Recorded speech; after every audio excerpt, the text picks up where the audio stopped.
Samuel N. Fisher, author of the Legion Saga. After a top-secret, multinational military experiment goes horribly wrong in the deserted city of Pripyat in 1992, it uncovers a nightmarish 25,000-year-old plot that could spell the end of humanity. Who knows? Hopefully if they make a movie out of it, they'll cast me.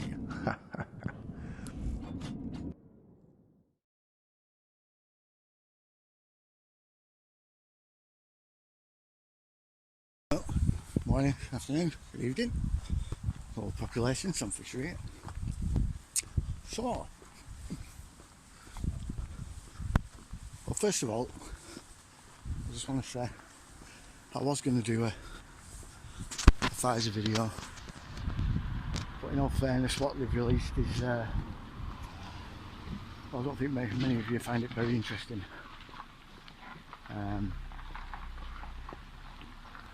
From what I can gather out of what we've got, it does show quite an extensive amount of medical records, obviously without certain adverse events. Without getting too technical, it's a lot of tables and a lot of information many of you will find pretty uninteresting. So we'll wait till the next batch.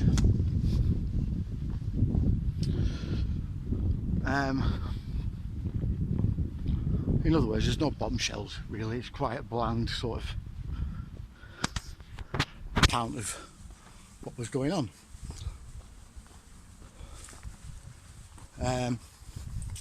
So yeah, like I said, probably won't get one this time. We'll wait until the next batch, I think, before we go into the Pfizer's docks again.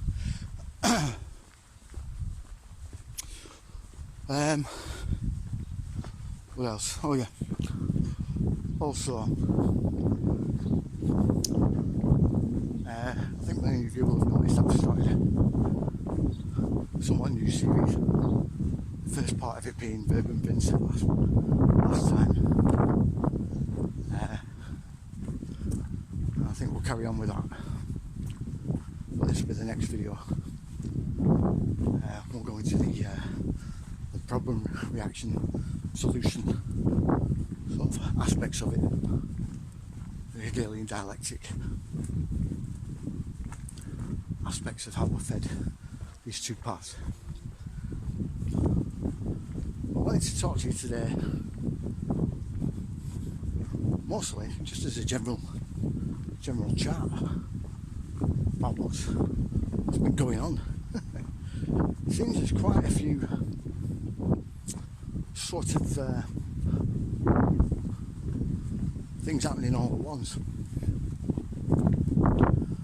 Anyway, this is to be expected. Things are accelerating.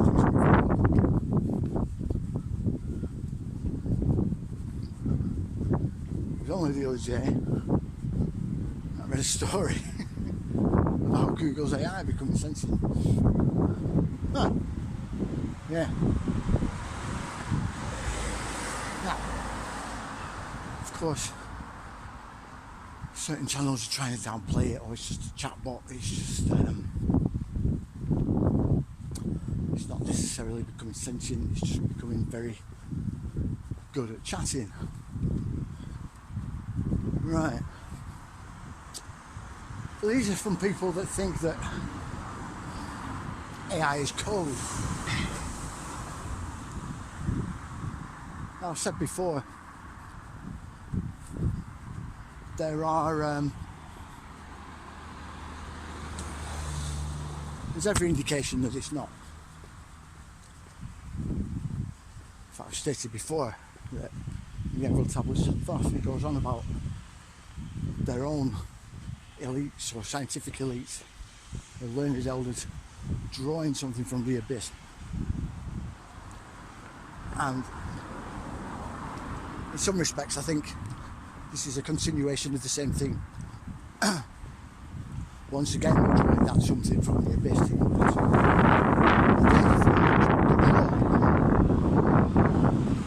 could be further from the truth.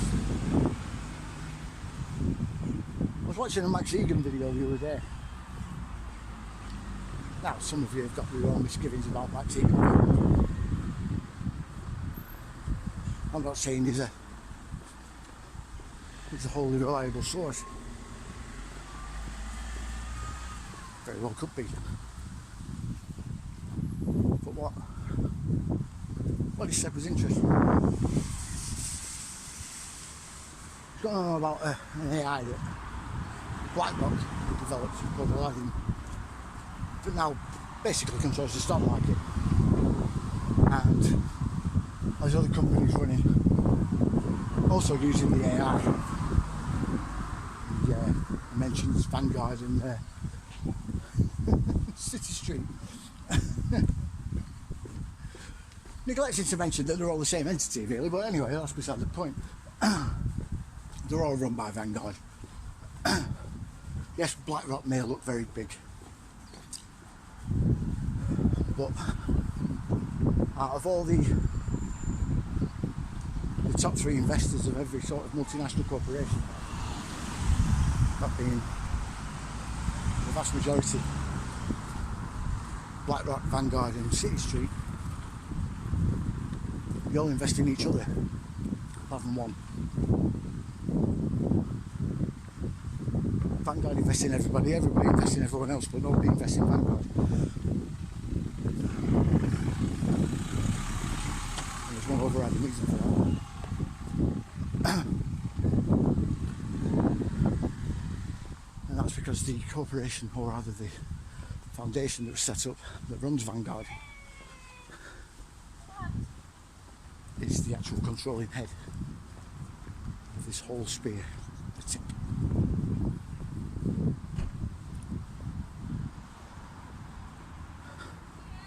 Yes, it's one family. No, it's not a Rothschild.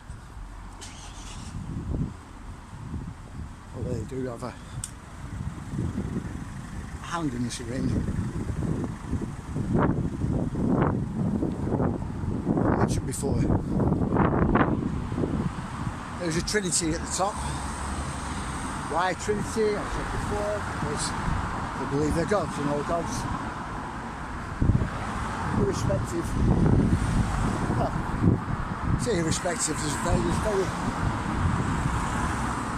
There's very few that actually don't have a trinity in there somewhere. I don't think even Islam has it. That's the best way to describe is Christianity: Father, Son, Holy Spirit. Yeah? That's the Trinity. All of them have it. Brahma, Shiva, Vishnu. You get the idea. It's always a mind, body, spirit idea. Father, Son. Father, Mother, Son. Male, female, child. Yeah. It's always the same.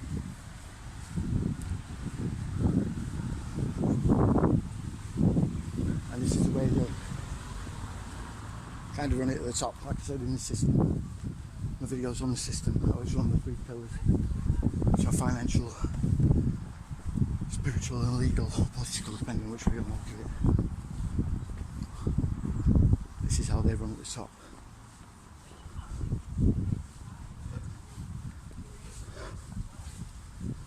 They're exactly the same way. So you get the controlling head, you get the emotional centre, you get the spiritual centre, or you get the legal, the financial, the religious. And that's the way they run. Because that is also the 3 pillars of society. And that's how they can keep control over our society, by just keeping somewhat control over those 3 elements. Because out of those 3 elements, everything else derives, like I've said before. Anyway, as I was saying, with the sudden change of vocation, you're all probably baffled by it, and those that followed me for a while explain to the others how this happened. I can teleport. We'll change subject. We'll talk about shills. Or rather, the information we're presented with. Because I've said on numerous other occasions, the truth movement, or us, it's not really a movement, alternative research field, should I say, was set up by them. Pretty much all the information we get, be that through supposed leaks or whistleblowers, is also tightly managed and controlled, giving it for a reason to steer us in a certain direction.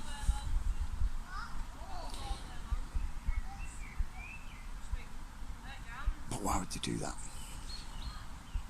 And why does that make us more controlled and under the influence of their control than the gerbils out there?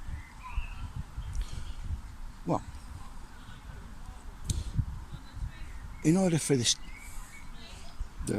disinformation and information campaign and guidance, shall we say, to work, they need certain individuals for us to follow. And they can't just produce them overnight. They need these people to embed themselves and to generate a following organically, or else we'll see right through them, if you get what I mean. Now, this wasn't something they realised straight away. It was something that they've developed and honed over time. You see this in the way that the first sort of primary members or primary influences in the so-called truth movement during the 1950s and the 1960s were almost always military or ex-military, supposed ex-military or ex-intelligence. And even though they obviously did good work, they were still not on our side. They were working against us. And like I said, many people saw through this pretty much straight away. The ones that were genuine, or the ones that even today are genuine, don't really last very long. They tend to get smeared, buried, and in a lot of cases bumped off. That's because the vast majority of them don't have adequate insurance, shall we say. The most famous example is General Forrestal, who was part of the UFO disclosure movement during the 1950s, who, after becoming a little bit ill and hallucinating, was admitted into Bethesda Hospital and threw himself out of a 4-storey window.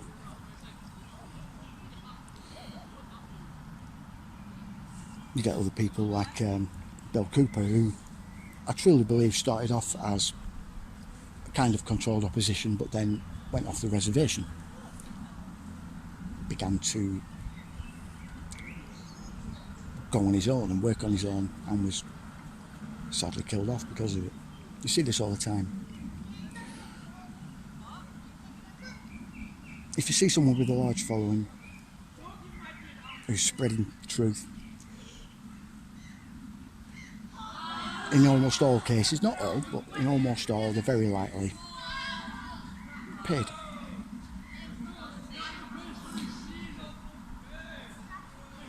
I use a term quite often and people get sick of it, either because they don't understand it or because I say it too much, but our world is governed on one simple mantra, which is 95% truth, 10% lies. That's the way I see it.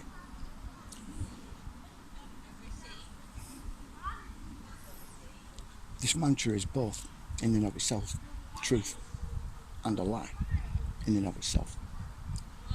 It sounds like bad mathematics, but it's not. You can apply it to everything.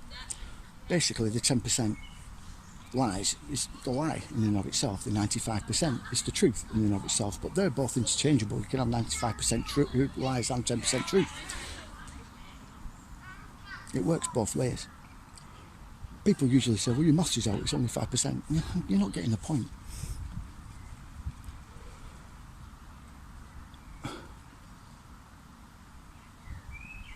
Everything we're told has an element of truth and an element of fiction to it. Sometimes, not all the time, but sometimes it's more beneficial to them to tell the whole truth, in a sense. What do I mean? Well, I'll use 9/11 as a prime example, so we'll use this again, shall we? After 9/11, they gave their official narrative, which barely anyone paid heed to, apart from the most completely unaware and, in some cases, mindless idiots, and realised that they had a problem. So they brought in their shills. They took the whole truth of what happened, split it into separate sections, and fed it to their operatives. Their operatives, in turn, fed their part of the theory, or part of the truth, to us, to make it their own theory. Now, because of the tribal nature of the way we are, and the way we've been controlled, we took what they said as gospel and immediately started to smear the other side and started to disregard what the other side says. Because, why? Because our tribal leader turned around and told us that what they were saying was a lie, or wasn't correct, or didn't have quite the sort of 100% validity that we wanted, but theirs obviously did. And it's because, again, they have that little tiny sort of implausibility to it, and this is because it's not the whole truth. So whilst we're doing this, we're basically discrediting and disregarding the actual truth. Whereas if we step back, took our heads out of our asses and pulled ourselves together, and pulled the information that we had together, we'd very likely find the actual truth of the whole. There's always a wider picture. These people, I've said on numerous occasions, are multifaceted, multifactioned, multi-objective, multi-operational on events like that, and COVID is no different. Neither is this war in Ukraine.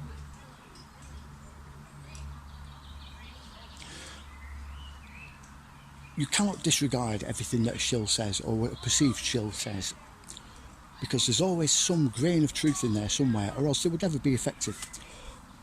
I'd say almost all shills will give you, like I said, at least 95% truth.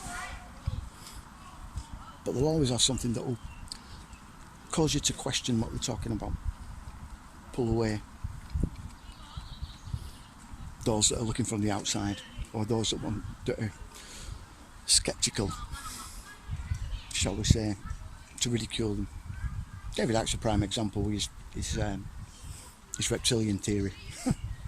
We're all being ruled by reptilians.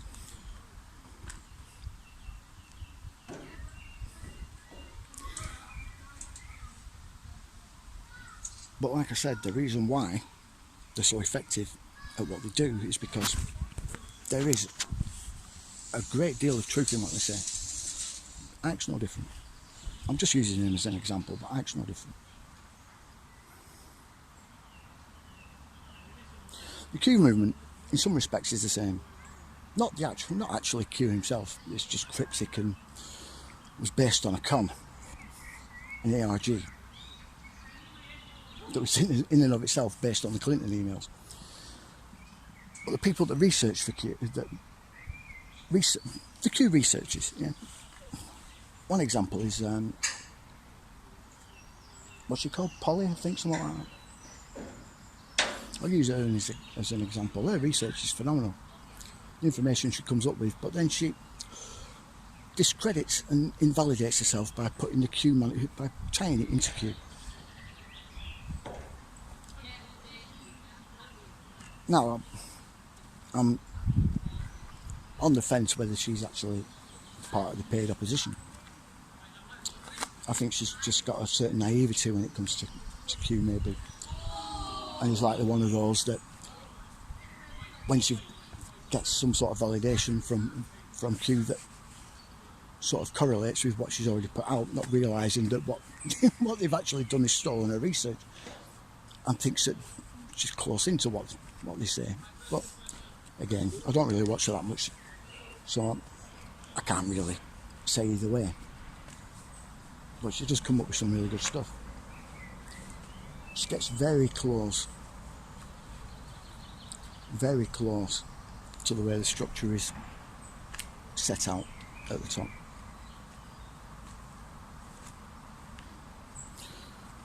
So why am I telling you this? Because I was having a discussion with some people earlier today, and they were saying, I don't trust what they say, so I don't watch them. They were talking in particular about the likes of David Icke and others. So I had to say something, and I said, look, yes, he may be paid opposition, but you have to bear in mind that they got in this position because of the truth that they tell. You see, these people at the top, they don't really care what we know. Not at this stage of the game. Anything could come out, but as far as they're concerned, their engine is running and cannot be stopped. And they've been of this mind since at least the 1960s. There was a dinner that was attended by a guy called Dr. Richard Day. The Sheep Farmers channel have actually put up a transcript from one of the people that was there, and I'm glad they did, because I've lost the version that I've got of it, but he basically lays out exactly what's happening. And the reason why he does this is because he says the plans are now in full effect and there's no way it can be stopped.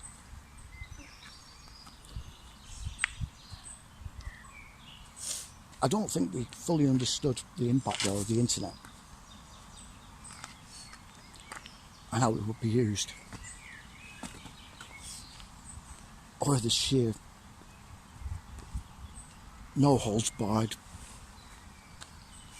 stubbornness of human ingenuity to keep on going and not let ourselves lose our freedom at any cost. Some of us are very stubborn, myself included, and I think that shocked him, especially with regards to what's happened now with the pandemic. Which brings me to another point. People have been telling me to look into a guy called Jason Breshears, and I have before. I had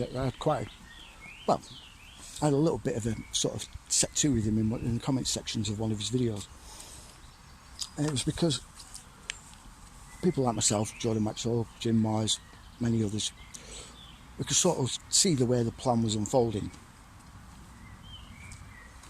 see what was going on, see the steps that were being in place, and had a general idea of where things were going. But this pandemic wasn't meant to have happened for at least another 10 years. The fact that it was brought forward early was a surprise to most of us, if not all of us.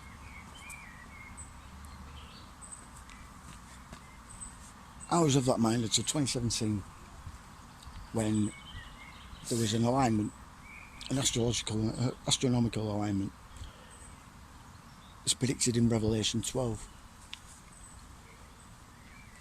And I realised that the game had changed. Well, go down the slide. I suddenly realised that we were no longer under their plan. Call it divine intervention, call it what you want. But it was a misinterpreted idea of the Bible, of the biblical text,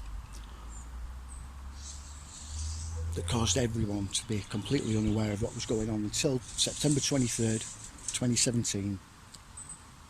The constellation Virgo and the constellation Leo. Well, the constellation Leo, with the planets Mercury, Mars, Venus, created what looked like a crown above the head of the constellation of Virgo, with the sun over her shoulders and the moon was at her feet. For 9 months before, the planet Saturn would come in and just circle around in where a room would be, and then as morning rose it would get out, so we'd never see that part. But on the 23rd of September, it was around midday I think, 2017, this alignment happened, and Saturn, instead of leaving out the side like it normally would, at midday it came out of between her legs like it was being born. And all of a sudden it lined up with Revelation 12, and I saw a woman with a crown of 12 stars, clothed in the sun with the moon at her feet, and she gave birth to a child that was a king, and he was stolen away before the great dragon, that great serpent with jaws wide open, could devour the child. God spirited it away, and instantly myself and many others, Naughty Beavers one, Jacob Israel's another, and many others, all independently realised what the hell that signified, how profound an event that was. And the Catholic Church, especially when the Catholic Church said nothing, it was okay. Not long before that we had Brexit, and this was a failed attempt by them to slam the anchors on any idea of a referendum and of the UK getting out of the EU. That failed. Exit polls, 3 days, you cannot find, hiding a hair of them now. All you can find is the official exit poll done by the government, but there was independent ones done, and they were finding 75% in favour of leave throughout the whole country through exit polls. All of a sudden, 3 days after the Brexit vote, they all disappeared, and somehow 17.4 million people that voted for Brexit only created 53.2% of the vote, giving us a slim majority. Funny how that was the same one with Trump as well, but anyway, we were never meant to leave the EU. The plan was Hillary would get, as soon as Hillary would get in, she would instigate a war between the US and Russia that would draw in China, weaken all three of the countries, and the EU, under the federal presidency of Emmanuel Macron, would send out its EU army to police the world, and they would be in charge, and everything would be run from Brussels. This was how it's supposed to go. And the only way they could do this was through the UK's money. The UK's intelligence and our intelligence infrastructure and our military. Because we had a knack for getting different countries to align and work together. And we've done this over 2 centuries, British Empire, remember? This failed, naturally, as soon as we left the EU, as soon as we voted to leave. This is why there was so much effort to try and derail the Brexit vote, to try and get us to have another referendum. Why they installed Theresa May and used her government as her husband, should I say, as the insurance to get what they wanted. I've done previous videos on this. I'll put a link in the description about Philip May and Deutsche Bank and everything else. Sajid Javid was their handler, their go-between between the EU and Theresa May, and she put it in a withdrawal agreement that when the UK left the EU on the Brexit, as soon as they left post-Brexit, we would then, by default, surrender all our military and our infrastructure and everything to the EU, effectively making ourselves defenceless, a vassal state. And she very nearly got this through. She tabled 3 different withdrawal agreements. All of them were rejected. All of them exactly the same, just worded slightly differently, and I kid you not, they were. I'll leave a link to them in the description as well. It's fascinating stuff. She was going to do it a 4th time, but then just eventually decided to give up. Partly through a no confidence vote, and partly because I think she'd had enough. There's ties between the Mays and Gina Miller and so much other stuff that very few people know about, and that's because all of my EU videos were buried. All of my stuff on Philip May was buried. The ties between him and Deutsche Bank and the collapse of the 2008 collapse and the EU and everything else. 31st of January 2020 was meant to be when the Lisbon Treaty kicks in, and that collapsed because of the exit of Britain. This is why there's so much up in arms now. We were actually keeping Deutsche Bank, which is probably Germany's largest bank, afloat. If Deutsche Bank collapses, which it is doing, the entire German economy fails. Same with the French one. After Macron decided he was going to have electric cars by 2030, he started raising the cost of fuel, which started off the Elvest movement. He spent almost the entirety of, he spent something like 50 billion euros or 60 billion euros on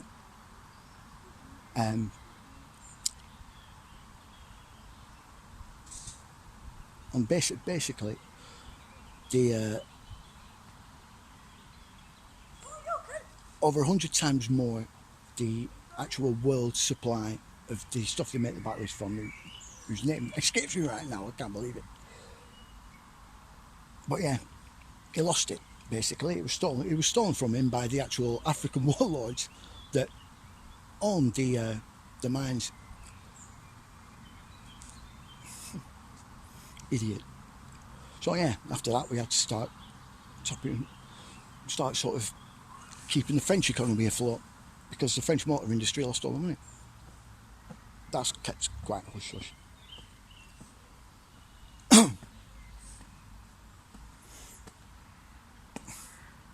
Why did they do this? Because Britain, and it was what more than happily admitted by Jean-Claude Juncker and Donald Tusk and Verhofstadt and you name it, anyone who was part of the EU Commission or high up in EU circles or involved in the Brexit negotiations, we were their mattress full of money.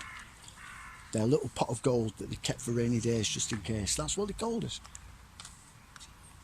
Because we were the most highly taxed and had the strongest currency. There's a reason why sterling is the highest valued currency in the world, despite the petrodollar being the world's currency, and that is because the Bank of the City of London.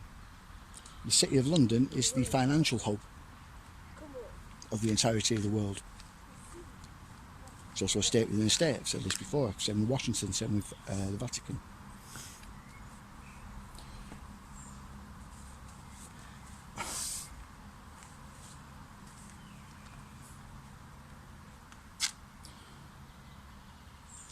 Anyway, like I said, this didn't happen after Brexit.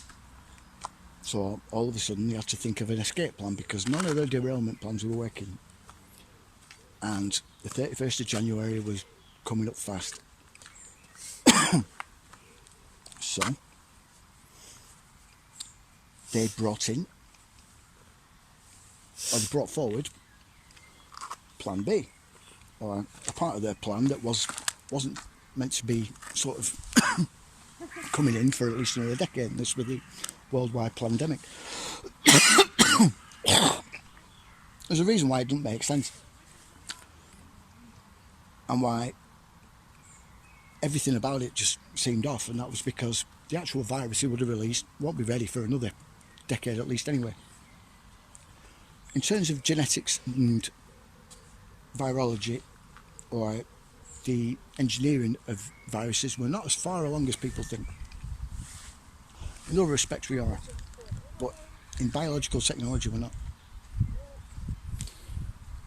We cannot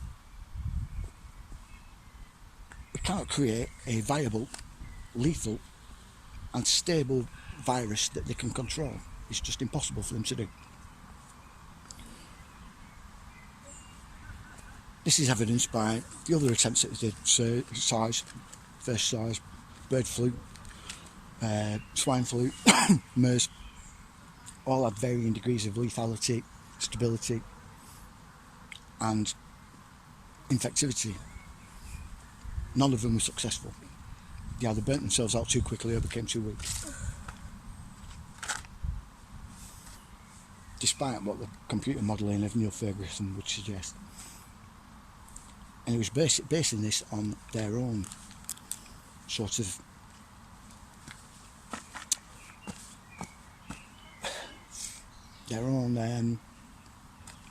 estimations, should I say, of what that virus should be achieving, and it never worked as he expected. So the technology wasn't available, so they used a different method, which was psychological, which is why there was such a massive fear campaign, and admittedly something that they are very good at.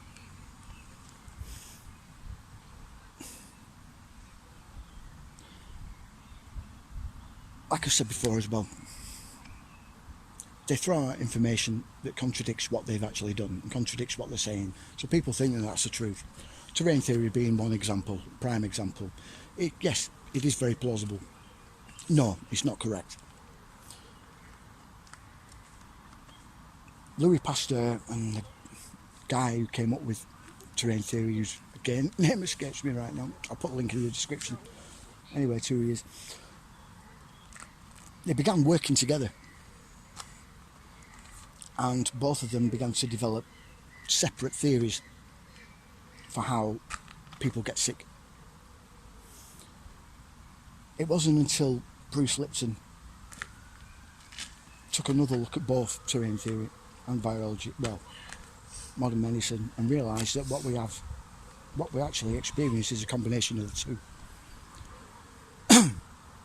And he's done that for the past 20 odd years. It's now taught in medical schools. That's how sort of influential and credible his idea is, because it works. In some respects, your environment does affect your DNA and does affect your health to a certain degree, but there's also pathogens that can also affect you.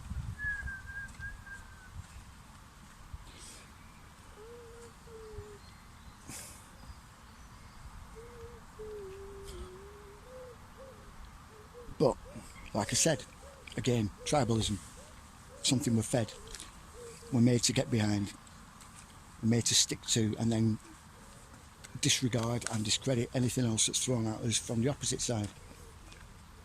Which is why we get us arguing all the time. Again, divide and conquer. It's the oldest trick in the book. And it's used perfectly all the time. They play both sides. They always have. Come on, mister. Go and get some tea. They always have and always will. But why would they give us a beneficial thing? Because it both leads to the same goal. Both has the same outcome, no matter which path you follow. Both outcomes are what is desired at the end of the day, and that's control over us and the severance from the influence of our Creator. That's the ultimate objective, and it matters not which path they follow. So they have both. You have people following either path, high up in the ranks. The actual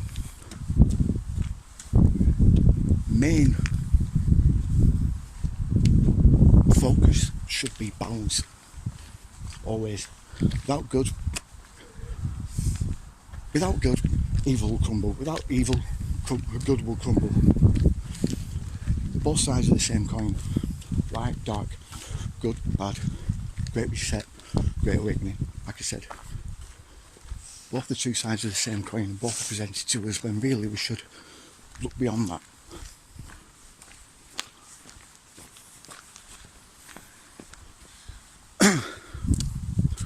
And there's evidence of this being the case everywhere. Once you know this, you start seeing it. It becomes so apparent.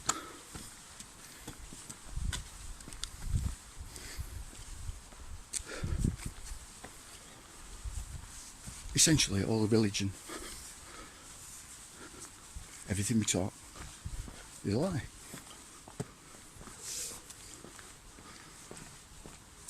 Your one purpose is to discover the truth for yourself, to follow your path, your own way, and that will lead you to the true light of your actual creator, not the false one. But we'll cover that more next time. How do you get Street Fighter 6 stick? Like, share, subscribe, you know the drill.